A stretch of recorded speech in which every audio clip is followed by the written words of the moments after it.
What's up, everybody? It is Matt from Electric All Wheel, and today we are back at the Ariel Rider Kepler. And one thing I wanted to do was install our high efficiency Dx2 30 amp, which is labeled a bit different than the other balancers in the collection.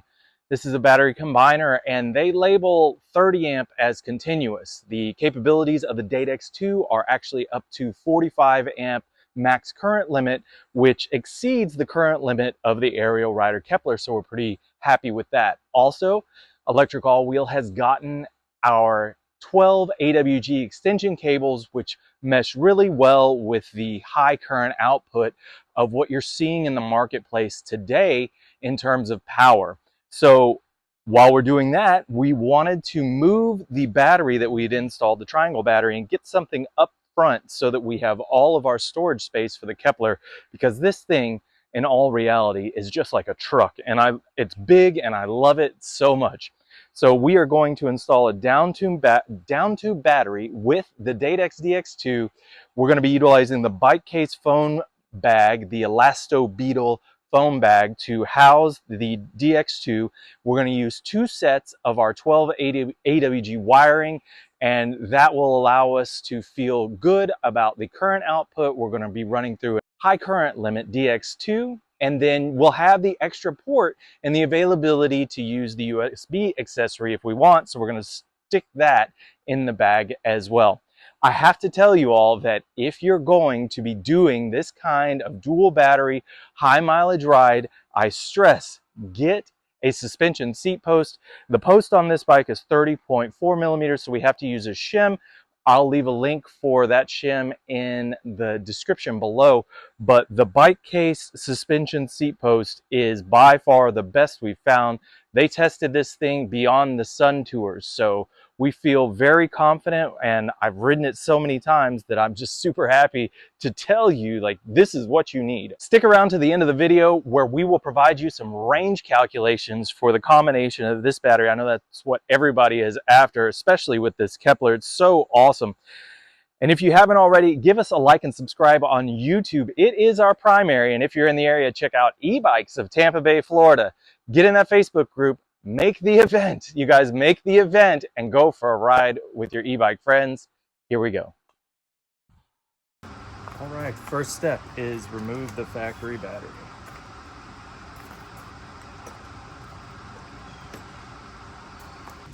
Now we're going to remove the mount for the battery with the contact plate. And it's only these 2 screws in the back. It's nothing else on the plate.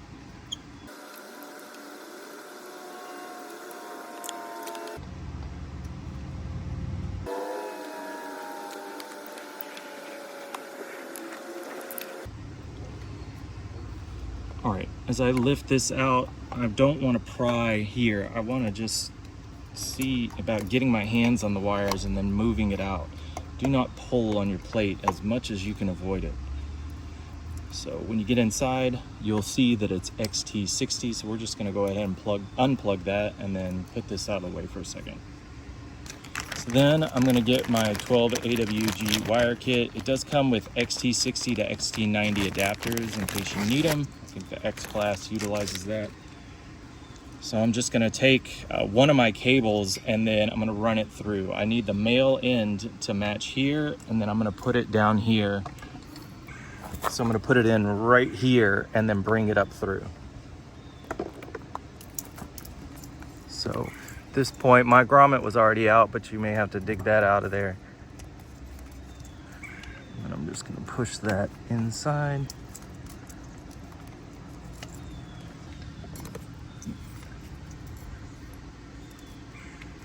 I'm just helping it through, and I'm only bringing it up so I can get it plugged in, and then I'm going to tape these real quick.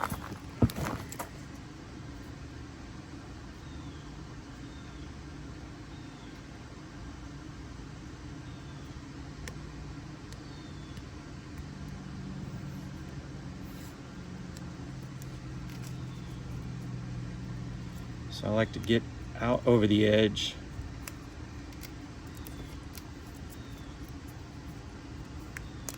So that the tape helps to hold everything together.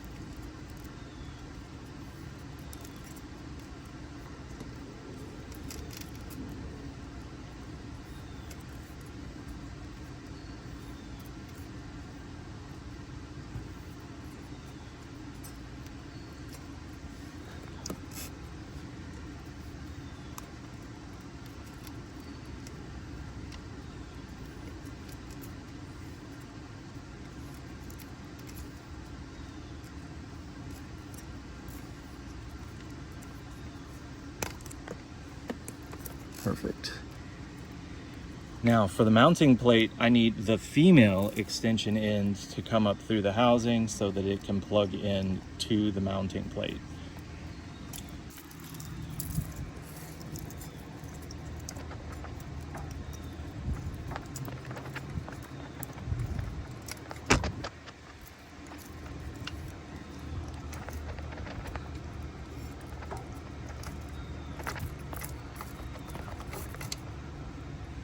So I just pulled the one I put in there out briefly.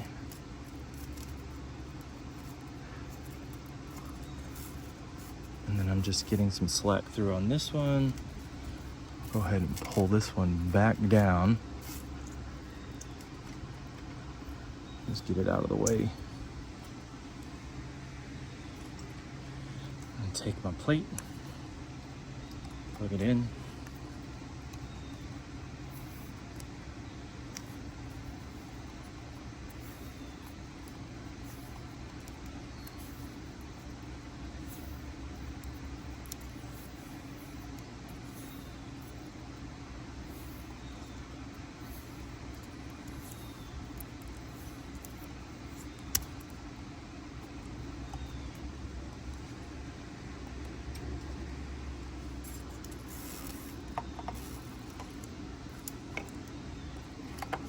Now that I've got that slack out, then I need to get what was originally in there back in. So I'm just going to sit that down.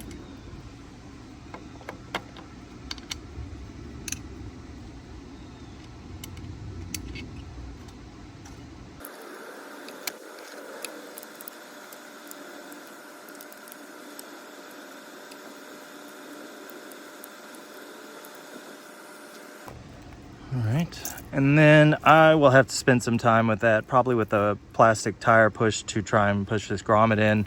It is a little tight, but I do believe it'll fit. I'm just not going to do that for this install. We're going to take our second set of cables, plug them in.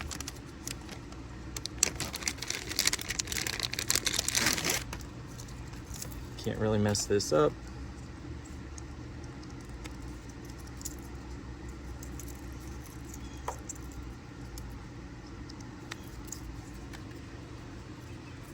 I'm going to bring them right up through this opening where all the controller wires go through.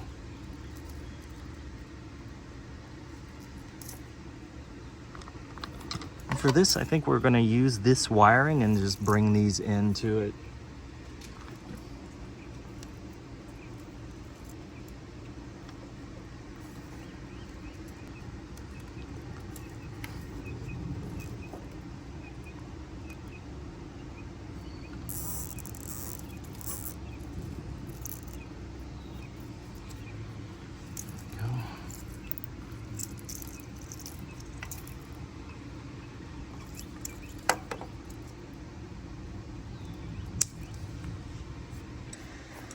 Okay, now I'm going to take my bottle cage adapter for e-bikes and I'm going to install it here. I got to remove my 2 screws for my bottle cage on the frame.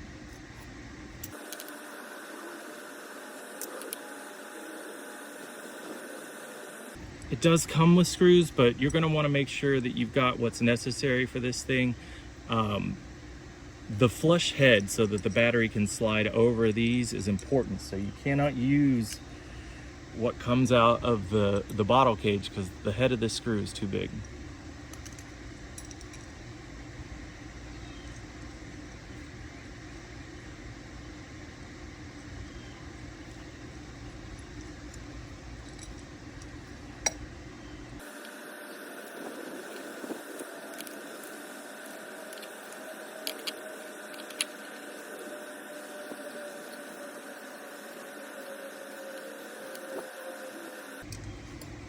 So for this application, I want the most extension I can get out of this, so I'm going to push this all the way up.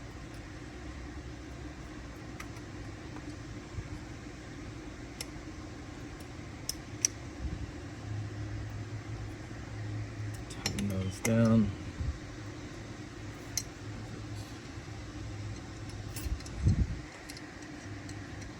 these 2 screws are for my battery.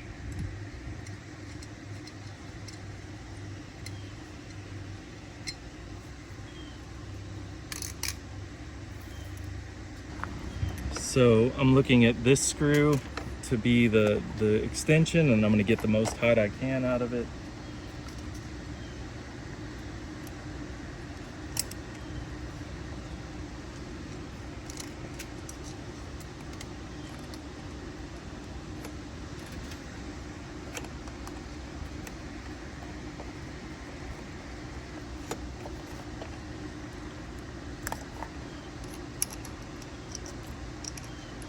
There we go.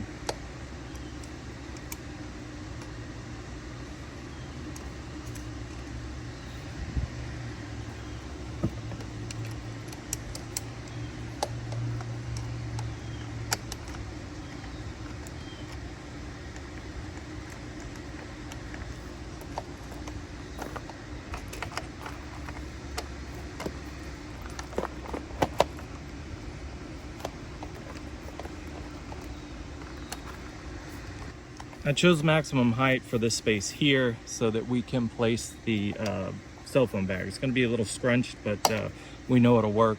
So I want all the space out of this extension I can get. So now I'm going to take this bike case phone bag, open it up.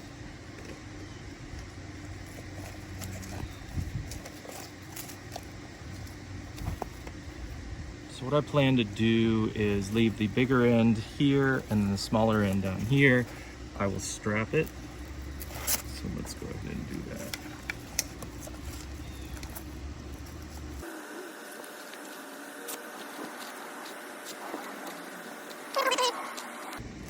Actually, let me do this. I'm going to take this thing off.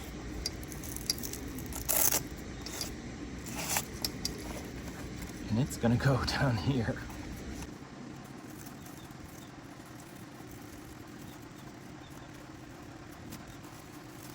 So I got that. So now I've moved this strap to the narrow end, and now I'll just use that to tie to the post.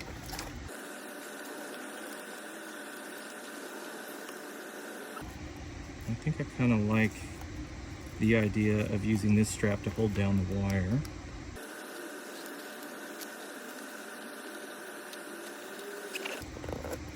So this side will be our opening,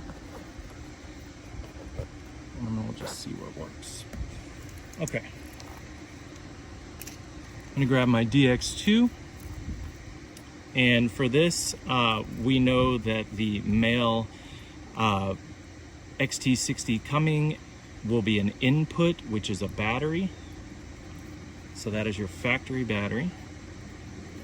And then the female XT60 will be out to the controller. This Dx2 can support dual motor situation, so that's pretty awesome as well, and that's at a high current rate too. So this is the 30 amp. Keep in mind that the label for the Dx2 is not the same as balancers you would normally find. This is continuous, and it has a 45 amp max current limit, which is awesome. And honestly, it's way more than that. They're just putting a safety factor on it.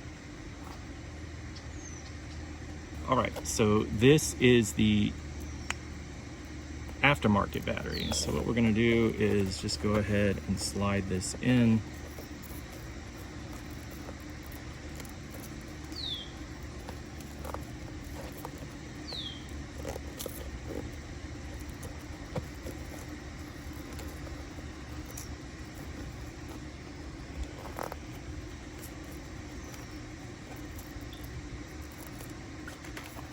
I'm just going to tie this one more time right here.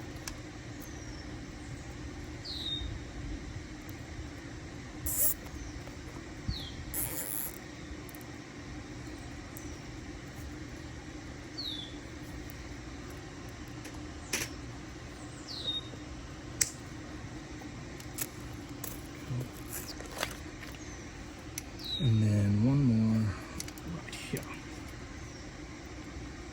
Actually, I may take this all the way around. Yes.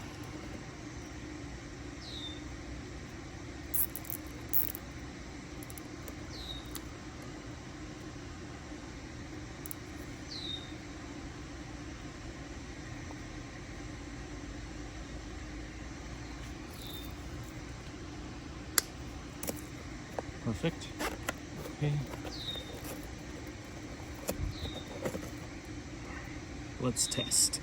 Let's go ahead and remove the second battery. The factory battery in.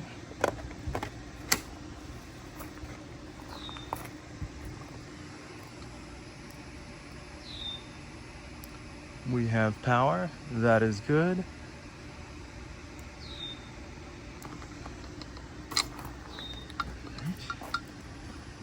Now we're going to take out the only one that's plugged in that says in, and we know that's the battery. And then we're going to plug in an in, which is the second battery. So factory battery is unplugged.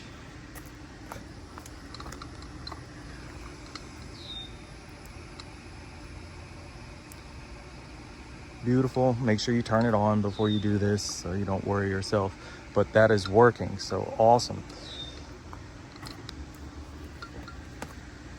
And we're going to go ahead and plug this back in and then get our setup back into the bag.